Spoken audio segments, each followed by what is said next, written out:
last year that prices were going to go up, and that did not happen. If anything, in fact, gasoline prices went down by $1.50 when it was at its peak this past summer. A lot of that is because of the actions that this president took. And just to give you a little bit more, the price of oil has been trading around $80 a barrel over the past month. They are around 110 and 120 a barrel last year. And I just mentioned the prices of gas. So again, last year the analysts predicted prices would go higher, and because of what the president did, because of the policies that he put forward, because of the actions that he put forward, we have seen those prices go down, especially if you think about gas prices. I'm not going to get into hypotheticals about the summer or what the summer is going to bring, but again, that's the main focus for this president is the American people. We'll continue to work with all producers and consumers to ensure energy markets, support economic growth, and lower prices for the American consumer. Yeah, okay. I'll come to that. Okay. Thanks, Karine. Just in that vein, I mean, the president specifically said, when asked about OPEC Plus, it's not as bad as you think. Can you just clarify specifically what he was saying and why is it not as bad? I mean, I kind of touched on it already, which is last year analysts were predicting that the prices were going to increase, and it didn't. And a lot of it is because of the actions that this president took. And we see that in the price of oil per a gallon. We see that in the gas prices. And so, that is what the president's going to continue to focus on how do we lower the prices for the American people. That's why the Inflation Reduction Act is so important. When you think about energy security, that's why many of the other, like CHIPS and Science Act, all of the other bipartisan infrastructure legislation, those historic pieces of legislation are so critical and important. So again, analysts were wrong a year ago, and we have the data to prove that. Is there any thoughts of tapping the strategic petroleum reserves again, or maybe going to Venezuela? I mean, are those Biden in the fall talked about other alternatives? Are those some of the alternatives that they're considering now? So look, I'm not going to getting into hypotheticals, especially about any market predictions that have proven wrong in the past, as I just mentioned. Look, what we know is what the president has done has worked. I'm just going to leave that there and not get into hypotheticals. Okay. Karine, has the president been briefed on the security operations underway in New York in advance of the former president's arraignment? Don't have any preview or conversations to share with all of you. As you know, the president gets the daily presidential briefing every morning, but I just don't have anything specifically on that. All I can say is that the president is that we are prepared, and don't want to get too much into hypotheticals from here. And in this moment where there are some prominent Republicans talking specifically about whether Americans can trust the justice system here. We've seen President Biden say he does have faith in the legal system, but can you help Americans understand why this isn't a moment for the president to come out and speak more forcefully on the rule of law, or what this could mean more widely? Look, I'm just not going to speak to this case. I'm not going to go beyond what the president shared with all of you, but I'm just not going to speak to an ongoing case. I'm going to leave it there. And finally, on my colleagues reporting yesterday on the Chinese spy balloon that was able to get some sensitive information and transmit it back to Beijing in real time. The administration says there's an assessment underway about just what China may have been able to glean. Can you update us at all on the timeline for how much is left in that review and whether there are any plans to brief Congress or the president to speak publicly about that? So as you mentioned, there is a review being done by the FBI. I believe my colleague spoke to this yesterday. I'm not going to confirm or address that report, but what I'll say a couple of things from here. Look, we knew the flight path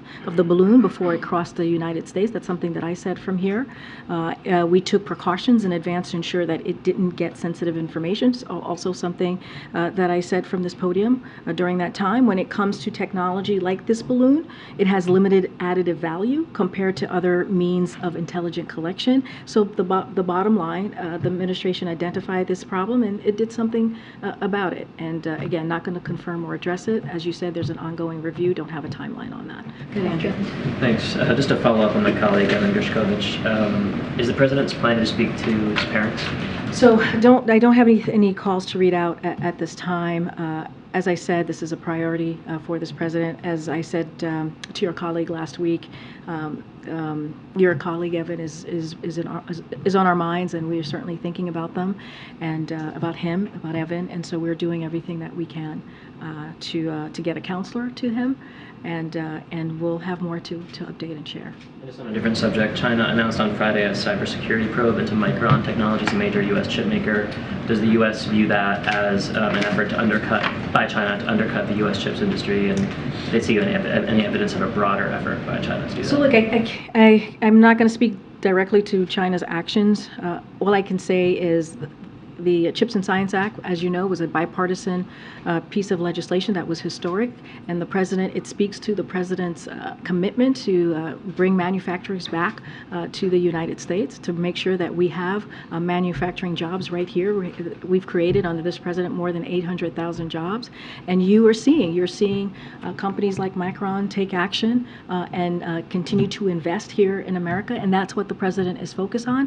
And the president has said from the beginning of his administration, we are looking for competition with China, not conflict, and that's what you're seeing in this moment as you're looking again at these manufacturing jobs as these companies are investing right here in the U.S.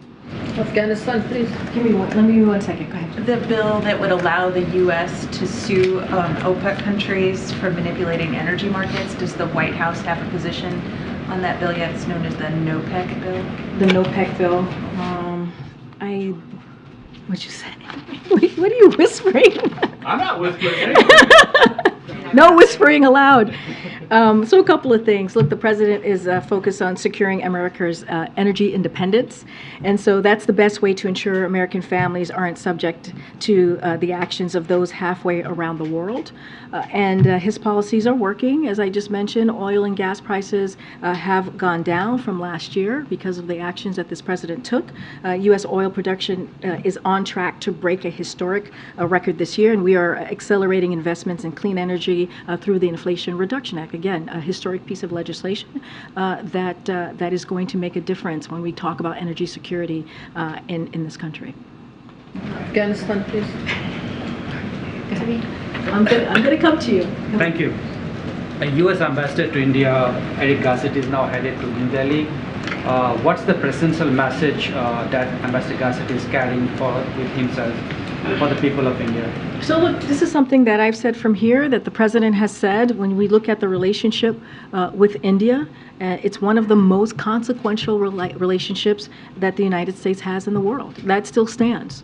And Ambassador Garcetti will be leading an ambitious effort to deepen our cooperation with India in critical and emerging technologies, expand our defense cooperation, and strengthen our economic and people-to-people ties. Again, one of the most consequential relationships that we have in the United States in the world. So that the United States have in the world. So it's an important relationship that the president sees. I have one more. What is the U.S. view on China renaming 11 places in the Indian state of Arunachal Pradesh?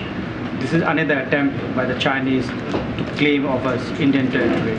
So look, the United States, as you know, Lila, has recognized that territory for a long time. And we strongly oppose any unilateral attempts to advance territorial claims by renaming localities. And so, again, this is something that we have long stood by. Okay. A few things, thanks, Karine. On this meeting regarding AI and other technology issues, has the president himself ever been shown or used these new AI tools? I'm not going to get ahead of the PCAST meeting. I think you'll see more and hear more from the president, so I'm not going to get ahead of what the president's going to be talking about and announcing. Okay, so that's a tease. Following up on the Evan Gershkovich case, can you confirm here that the Russian ambassador was summoned to the State Department to discuss this detention? I don't have anything to confirm from here. You've covered most everything else I wanted to ask about, so I want to ask about this. Nicaragua. This week, Daniel Ortega has banned Holy Week street processions due to unspecified security concerns, meaning people in this overwhelmingly Catholic country cannot participate, in essence, profess their faith. Comes a few weeks after Ortega detained a Roman Catholic bishop. I know you were asked, and Kirby was asked about this recently, just wondering if the Biden administration Has any response to these meetings? So a couple of things. Yes, I know that that question, I believe, came up last week.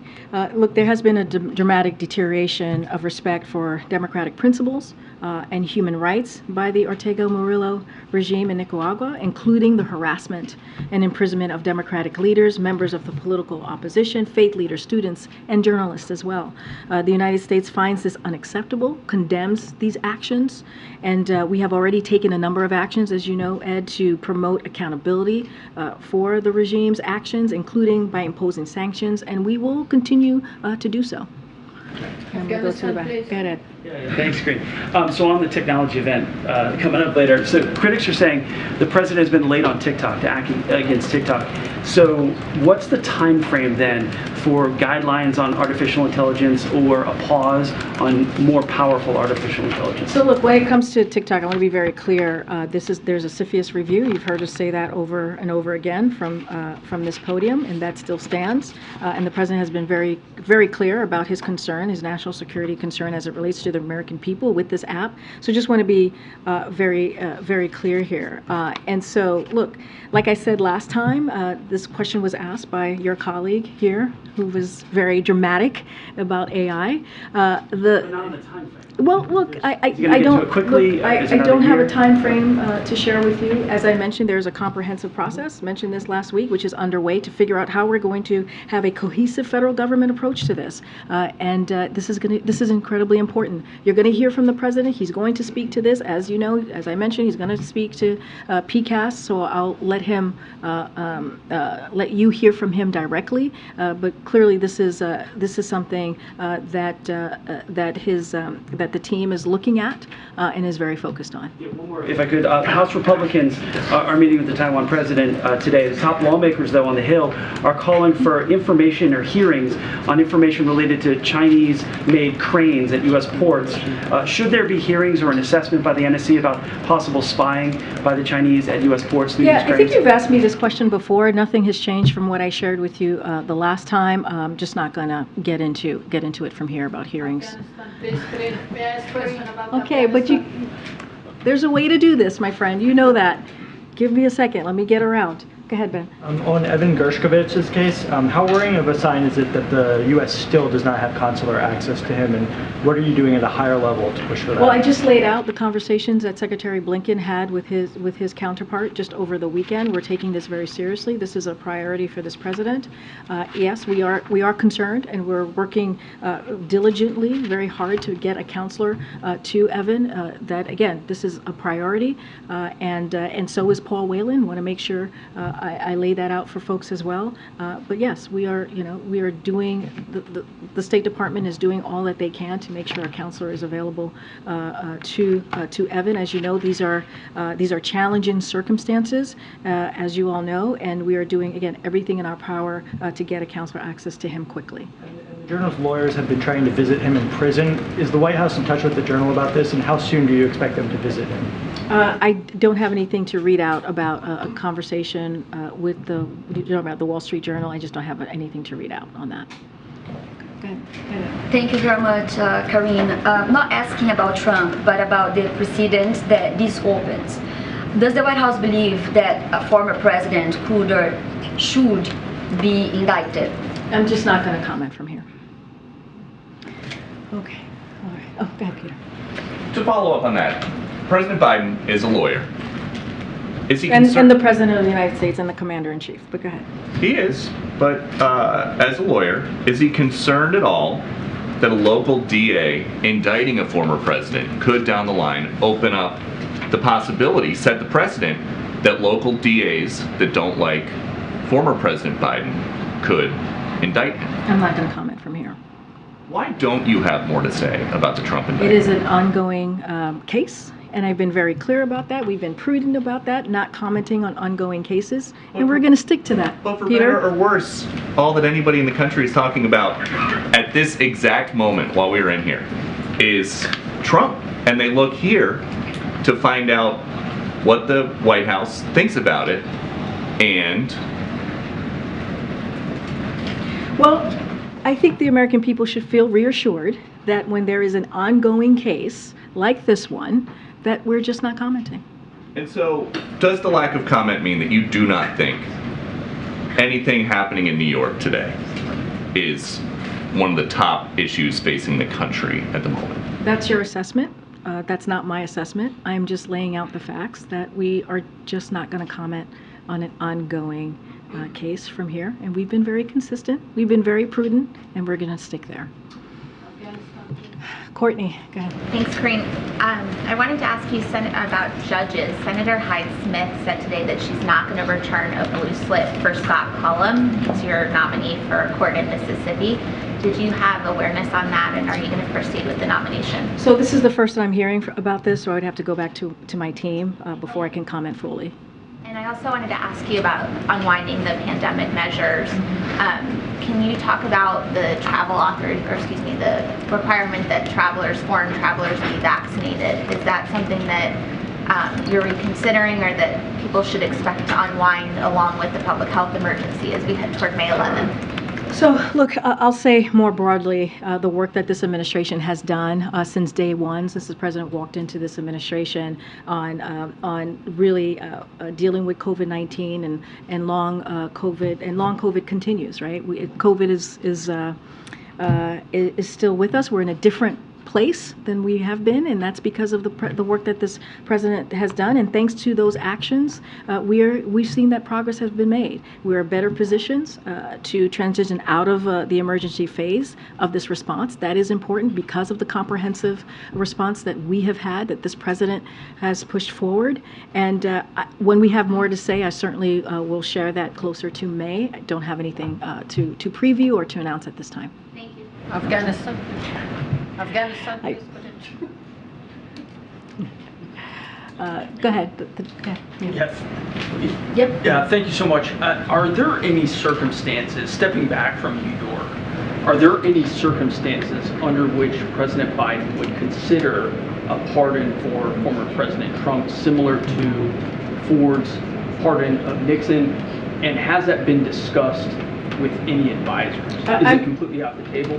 I'm not going to get into hypotheticals. I'm not going to get into any of that. All I can tell you is that we do not comment from here on any ongoing cases. Anything that's related to any of those cases, I refer you either to the DA as it relates to what's happening today, or the Department of Justice. We're just not going to comment from here. But it's President Biden's decision. Has it been discussed? I hear you, and I understand the question. I really do. I'm just not going to comment from here. Go ahead. So I noticed when the president was in Minnesota yesterday, in what was a fairly wide-ranging economic agenda speech, he did not talk much about inflation, combating inflation, and the like. I'm interested in kind of the thought process there, given the strain many Americans have felt because of inflation during his administration. So look, the president has always been very clear when it comes to lowering costs for the American people. That's a priority. That will always be a priority for this president. That's why the Inflation Reduction Act is so important. That's why we've seen the lower prices at the pump. It's gone down $1.50 since the peak this summer. A lot of that is because of what this president has done. And anytime he talks about his economic policy, you always hear him talk about lowering costs. We understand that there's more work to do, and the president's going to continue to do that. That's why he's gone out there to talk about investing in America, his Investing in American agenda. And also that's why you see his economic policies are working. When you think about job growth and job creation, when you think about the Chips and Science Act, when you think about the Inflation Reduction Act, when you think about unemployment at 3.6%, and wages, real wages are higher than they were 8 months ago. So he has an economic policy that's going to build the economy from the bottom up, middle out. That's going to be his focus, but also lowering costs for the American people, something he talks about very often. Following up on that, though, I mean, obviously in that speech he was talking about a lot of his successes. Does he view his combating inflation to be a success? Say that again. You're a little difficult. Successful in combating inflation. I mean, that speech was so focused on what he saw as his successes. Does he view how he's combated inflation to be successful? Look, I think that lowering prescription drug costs, capping insulin at $35 a month for seniors, helping lower energy bills, again, gas prices going down by $1.50 from its peak that it was this summer. That is the president taking action. That is the president meeting the American people where they are. Of course, there's always more work to be done, but this is a president that's taken action. And so that's what you'll hear from him. He's, of course, when he is in front of the American people, he's going to speak to them about what he's doing to make their lives better. And that's what you heard yesterday in Minneapolis. Or in Minnesota, to be more specific, as a state. The president has spoken repeatedly about January 6th. He gave at least 2 major speeches that I can think of, and he's talked at length in various forums. There were more than 500 active legal cases going on during the time that he made those speeches, all of which potentially could have been affected, would have been affected by whatever his opinions were on the circumstances surrounding those cases. What is different between his being willing to talk about not the specifics of individual cases, but to talk about the issues presented by what happened on January 6th and questions about, just to put a fine point on it, I'm sort of going on Peter's point, it's like, and frankly, a lot of the questions here, there's an understanding about not wanting to comment specifically about this case, perhaps, but there are issues that are presented. People have been talking about them for weeks now, when a former president, any former president, would be indicted for the first time and arrested for the first time. What is the White House's reticence, and what's the difference between that and this? Done. I'm done. Sorry. No, it's okay. But with all seriousness, January 6th was a devastating day. Like, you guys, I think if you guys weren't there, some of your colleagues were on Capitol Hill. We had law enforcement, police officers who were attacked, who died.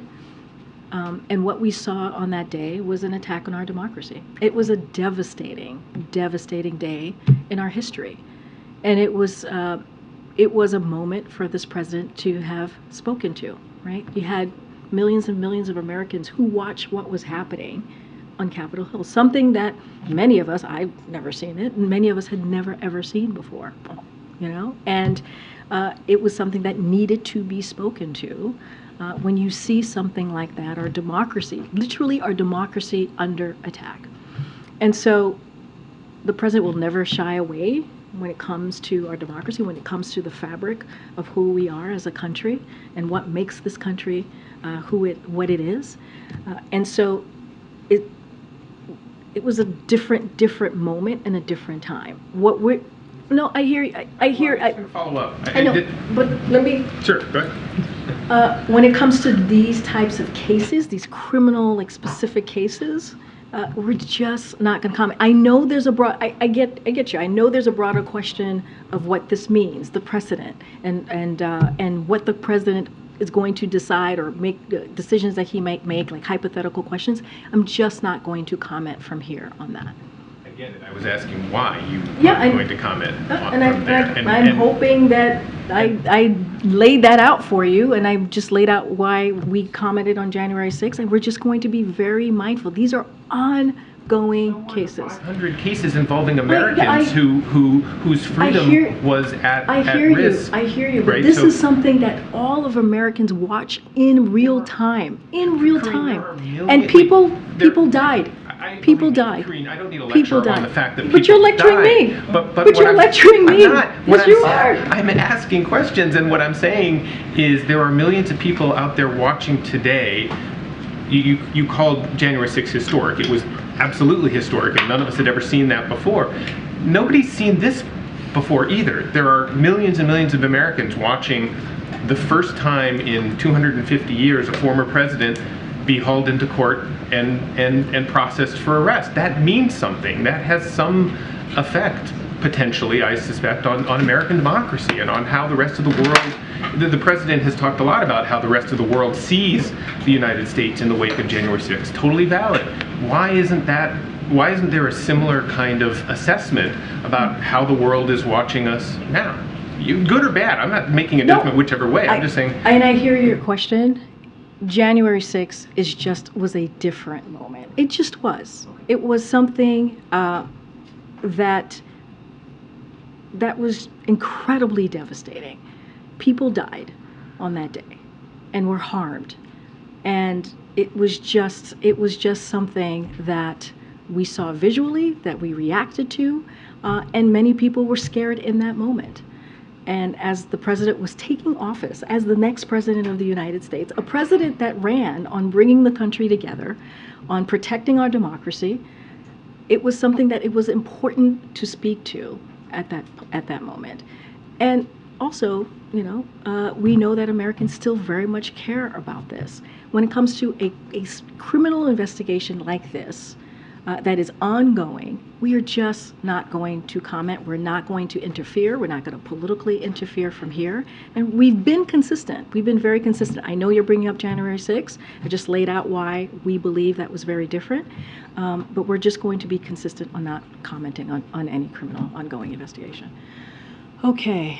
Go ahead. Go ahead, my friend.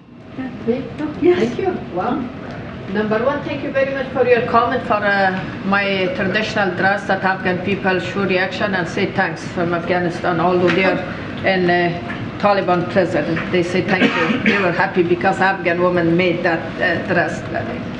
And my question is, what's your assessment about Daesh in Afghanistan? Because nowadays Daesh is very active in Afghanistan. So a couple of things there for you, and you're welcome. I was happy to do it. It was a beautiful attire. So when you're talking about, your question again? I was giving you a compliment, and what's your U.S. assessment about Daesh in Afghanistan? Got it. So I know that. We will judge the Taliban by their actions and not what they say. The Taliban wants to be accepted by the international community, but its actions over the last year, such as the increasing repression of women, which I know this is an issue that you care about, have only moved the Taliban farther from the outcome. We will continue to engage the Taliban when necessary to protect the interests of the United States. And any other specifics on that particular agreement, I would refer you to the State Department. I'm going to move around. Go ahead, Michael. Just a quick follow-up on Michael's question. Are you saying that if the former president is indicted related to January 6th, you would comment on that case? I'm not going to get into hypotheticals from here. All I'm saying is I'm just not going to comment on ongoing investigation as we're looking what's unfolding today. I'm just not going to comment on it. All right, go ahead. Thank you. The Vice President just came back from Africa, and it appears to be a very successful trip. She went to 3 nations, and one of them was Ghana. I'm very curious, and so are many people commenting online, with regard to Ghana being a nation that still has issues with slavery. I wonder if you could just comment on the U.S. connecting with a nation that has that level of humanitarian crisis. So look, and we've talked about this before when it comes to humanitarian crisis or when it comes to anything related in that vein, we are always going to speak to that. We are, very, I'll even step a little bit further back. When the president held his Africa Leader Summit, he said to the African leaders at the time that we are all in.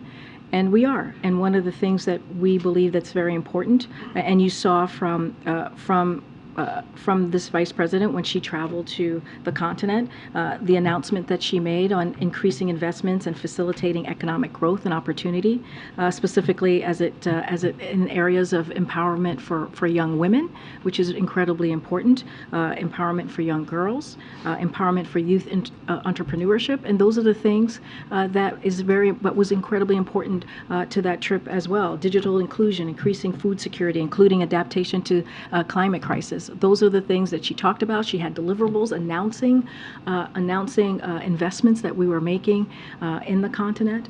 And so, look, it was an important trip, and we think that again, it was incredibly successful, and this is going to be a continuation of our commitment to continue to partner and make sure that that continent, the African continent, is not left behind.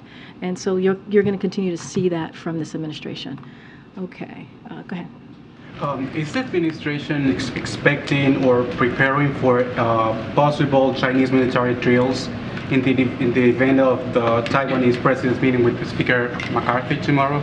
So we've been very clear about this when we talk about the President Tsai's transit. It's private and it's unofficial. And look, there should be no overreaction from the PRC. This is a trip. When you look at the transit that is underway, that has been for a long time, has occurred for some time. President Tsai herself has made this transit about 6 times before, and again, there should be no reason for China to overreact here, and I'll leave it at that. There's no change to our One China policy. We've been very clear about that, and I'll leave it at that. Any specifics that you may have about the trip itself, I would refer you to the Taiwan authorities. On Venezuela, is the White House looking for new diplomatic channels with the government of Nicolás Maduro in Venezuela? Don't have anything else any update to share on that relationship with Venezuela at this time. Okay. This is the 78th anniversary of the atom bomb over Hiroshima and Nagasaki, and the G7 next month will be in Hiroshima. Do you know if there's a visit plan to the memorial? And last time you were in Japan, you never got to see anything, so we take a little time to see a few of the sites. Oh, that's so kind. And the second follow-up is that there's great shock in Japan about the arrest of the opposition candidate. You know, it's very common in many parts of the world, but most people, didn't expect it to ever happen in America. What do you, just a comment on that? Wait, say that last part again. There's a lot of talk in Japan. There's been a lot of shock in Japan as to the arrest of the opposition candidate. It's very common in many parts of the world. You're talking about which opposition candidate you're talking about? Upcoming election. Oh, you're talking about the U.S. Yeah, and it's very common. Many parts of the world it's very common, but people just never expected that to happen in America. So, just a view of that from outside. I love how you guys are asking me this in different ways. It's very, of course, you guys are clever. The first question, I don't have anything to announce at this time about the G7. Once we have something to share, certainly we'll share that with all of you. On the second one, I'm just not going to comment from here, and so I'll leave it there. Okay, everybody. All right, have a great day. I'll see you tomorrow. Thanks, Karine. Thank you, Karine. Thank you. Oh, you're very welcome.